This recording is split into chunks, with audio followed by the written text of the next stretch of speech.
Would I choose pharmacy if I could do it all over again? That's the million-dollar question. Hi guys, Tiffany Ofili Porter here, where I discuss all things life after sport. In addition to being a retired professional track athlete, I am also a pharmacist and have had my Pharmd or Doctorate of Pharmacy for 11 and a half years now. In this video, I am going to discuss number one, why I chose pharmacy with a little bit of a story time sprinkled in there. Number two, advice for someone considering pharmacy. And number three, critiques that I have of the profession. So let's get into it. First, let me give a little bit of a backstory, which will help paint the picture of why I landed on pharmacy in the first place. My dad is a retired physician, and I have several aunts, uncles, and cousins who are also physicians and in other healthcare professions. So I had a lot of exposure to healthcare career choice options. Couple that with the fact that I am Nigerian, and growing up, we were told that we had to be a doctor, lawyer, engineer, or insert any other type of prestigious career choice. I had no option but to be very intentional with my career choice to avoid being a family disgrace. My feelings on the overwhelming pressure that some Nigerian parents place on their children to succeed is complicated, but that's a different conversation for a different day. Maybe another video. But let's stay on track here. Growing up, I was a child that my parents always told would be a doctor. I loved math and science. I was a hard worker. I loved helping people. So it just made sense. Perfect combination for a child on track to fulfill her dreams. That is until I took a deep look inward and realized that becoming a physician was more my parents' dream for me and not really one that I had for myself. Now, let me preface this by saying that I have a tremendous amount of respect for physicians and the commitment that they make to give us the care that we all appreciate. But when I learned a little bit more about medicine and took the time to evaluate what I wanted out of life, it was very clear that it just was not meant for me. Before I get into the meat of this video, I want to encourage you to go ahead and subscribe, join the family if you like videos like this, and go ahead and hit the thumbs up as well while you're at it. I knew that I wanted a career that would give me a lot of time for family outside of work. The idea of being married to my job was just never a very attractive prospect for me. And now, as a mom of two, content creator, real estate investor, and a woman that wears many hats, I'm very glad I had that foresight at a very early age. I knew I wanted a career that was stable and would allow me to find work easily upon graduation. The idea of being met with unemployment after dedicating years of school was just terrifying to me. So I knew I needed a job that had stability and was in high demand. You tend to find this with many careers within healthcare. I also knew I wanted a job that paid well. We're keeping it real, right? Money isn't the most important factor to me, but financial freedom has always been a goal of mine. The average pharmacist, for example, in Kansas, according to Indeed.com, makes about $122,000 a year.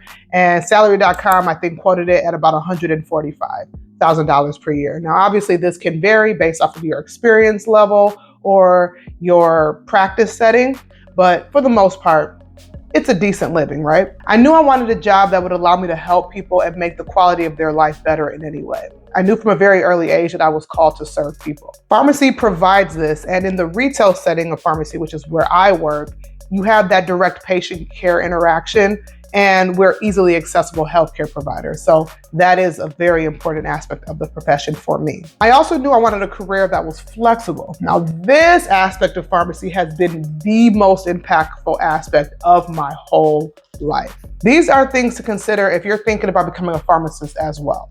Having the ability to be a pharmacist part-time allowed me to explore other endeavors like being a professional athlete for 12 years, being a real estate investor, and now being a content creator and blogger. I'll do a separate video about how track has changed my life, but I'm just so grateful that pharmacy allowed me the space to explore track to the fullest and to have a very fulfilling career in that arena as well. Pharmacy is a combination of all of the aspects that I just mentioned, plus more, so I knew it would be a perfect fit for me. After researching extensively about the profession of pharmacy, I was locked in and I devised a plan. I reached out to the Dean of Admissions, the late Valenier Perry at the University of Michigan, may she rest in peace, the summer before my freshman year of undergrad. I was already going to Michigan on a track scholarship, and I knew from day one I was going to be on track to become a pharmacist while I was doing it. She provided me with a list of prerequisites, class schedule recommendations, and just became an invaluable resource for me along my journey to becoming a student pharmacist while at the University of Michigan. Without Dean Perry's guidance and the way she exhibited tough love, I definitely believe my journey to pharmacy school would not have been as smooth. She had a big impact on my life and so many other people's lives as well. So with her help and lots of hard work, I was able to finish my undergraduate prerequisites in 3 years, where most people tend to do it in about 4. And then I gained admittance to the University of Michigan College of Pharmacy. And as they say, the rest is history.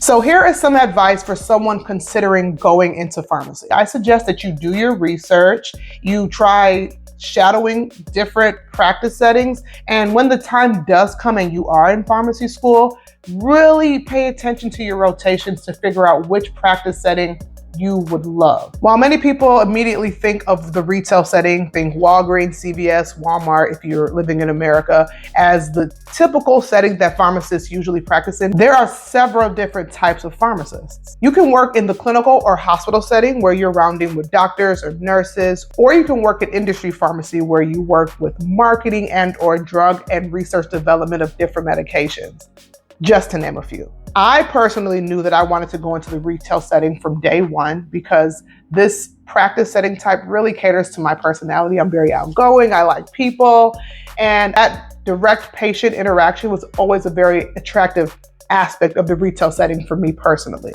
Conversely, I have colleagues that wouldn't be caught dead in the retail pharmacy setting, and they're amazing pharmacists. It just goes to show that there is something for everyone, so it's really important to figure out what you are naturally drawn towards.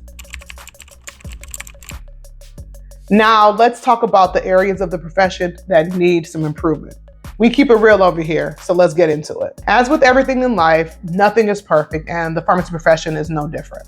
And unfortunately, there are a lot of my colleagues that regret choosing pharmacy, if we're keeping it honest. Many critics complain about the tough work conditions that we kind of endure sometimes, and it was especially challenging during the height of the pandemic. Couple that with pharmacy technician hours being cut, vacation requests being denied, there being a saturation of pharmacists, new graduates being hired at all-time low salaries.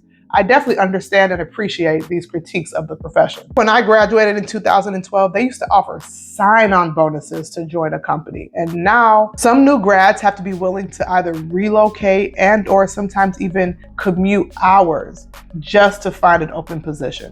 Things have certainly changed. Heck, it wasn't even until recently when we even got lunch breaks in the retail setting. Yes, you heard that correctly.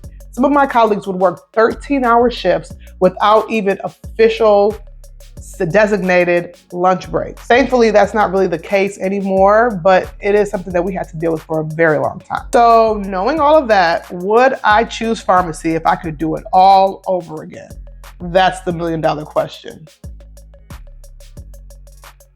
And the short answer is yes, I would. I do, despite all of this, truly love my job. If I could do it all over again, where I would explore other options, because at one point I was between medicine, dentistry, and pharmacy.